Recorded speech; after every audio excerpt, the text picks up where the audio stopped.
تشاتت آیات محمد خان شیرپو شهید تاریخي تصویرونه دي ټول خو نه دي صدیق سایټ ته لګېدلي هغه سایټ ته او بهرحال دا عوامو ته رسولو دا زموږ یو فرض جوړېږي چې موږ هغوی ته دا وښایو چې هغه وخت کې څنګه د عوامو خدمت کوو. تاسو دا وګورئ دا ریډیو پاکستان چې ګورنر جوړ شو د هغې نه لومړنی هغې دا خطاب یې کړی ریډیو پاکستان باندې د پېښور نه هغې کړی دې وخت کې تقریب ته عوامو ته خطاب کړی دا چې دی دا سیول سیکرټریټ کې لومړني ځل باندې چې لاړو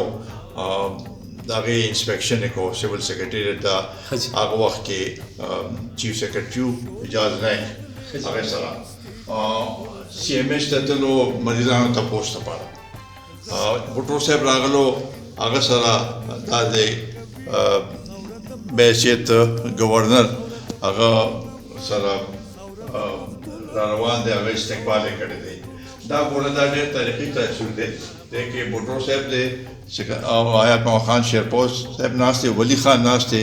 دا د مفتی محمود صاحب دی دا غوث پاک بزنجو دی دا بختي صاحب دی سکندر خان خلیل صاحب دی پیرزاده صاحب دی دا جنرل اکبر صاحب دی دا پېښور کې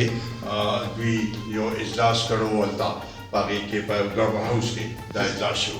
دا جلسه غالبا د پېښور قصه خانه کې جلسه کړې وه. دا خو هغوی هر ځای کې به خپل جلسې هغه کولې دا په هغې کې یو هغه دی دا چې د یو تقریب کې خطاب دی د هغه سره مصطفی اکر هغه وخت کې گورنر د پنجاب گورنر و د دواړو تقریبا یو عمر 34 سال دا عمره ینګ گورنر یو نه راغلی په دې هغې کې دا چې هغوی وفات شو نو دا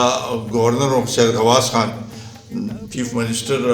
عنایت الله خان ګنډاپور دوی هغې ته راغلو. دا په حیثیت د سینئر منسټر خپل دفتر کې د دې یو تصویر دی دې کې دا په حیثیت د گورنر دا رحیم دی دا ایر مارشل رحیم دی هغه سره دا یو تصویر دی دې کې دا په حیثیت د گورنر دا رحیم دی دا ایر مارشل رحیم دی هغه سره دا مصطفی اکرم دی او حیات خانم دی دا فرنټیر کنسټیبلري هغه دا بنګش صاحب هغه وخت کې د CFC بلکې د هغه دا IGP دا فرنټیر هغې سره ده. دا تربیله ډیم شاهنواز خان هغه وخت کې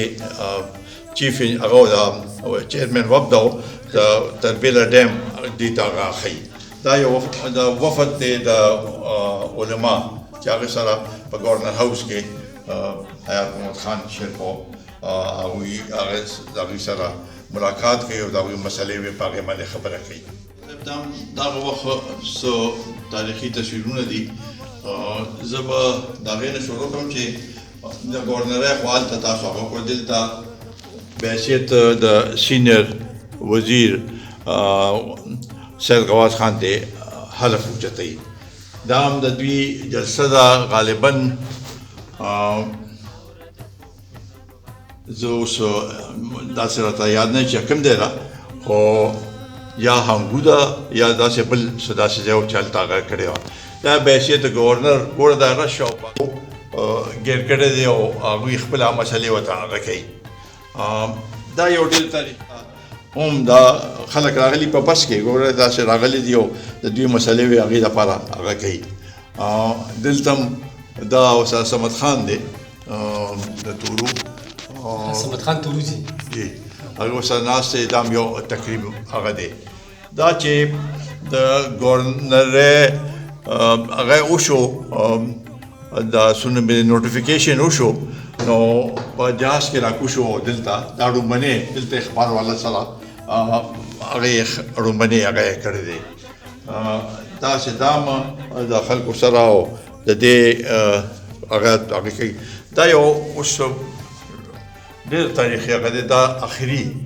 تصویر دی د هغوی چې لا جمدیو دا داوډ صاحب دی چې چا نه حلف اوچتو نو دوی بس دلته حلف اوچت کو او دلته حلف ورکو واپس کېناسته په دې کې چا ورته وایي چې جي ډونیشن چې واپس راپاسېده بس په دغه وخت کې دا دماکه وشوه دا چې دی بوټو صاحب چې راغلو دا سنوې دی په درېیمه باندې په درېیمه باندې هلته شیپوته زه دا یې ناست یم نو په دې کې هغوی راغلو تاسو ګوره چې څنګه یو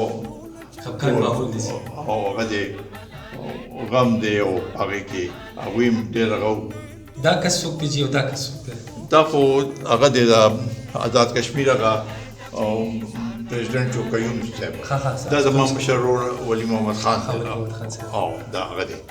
نو دا څه نه څه تاریخي هغه دی نور ما سره شته او ما یې چې زه تاسو سره په دې باندې لکه تاسو ته زمونږ ټولو او ملګرو ته هم دا تصویرونه دا هغوی په ذهن کې نقش شي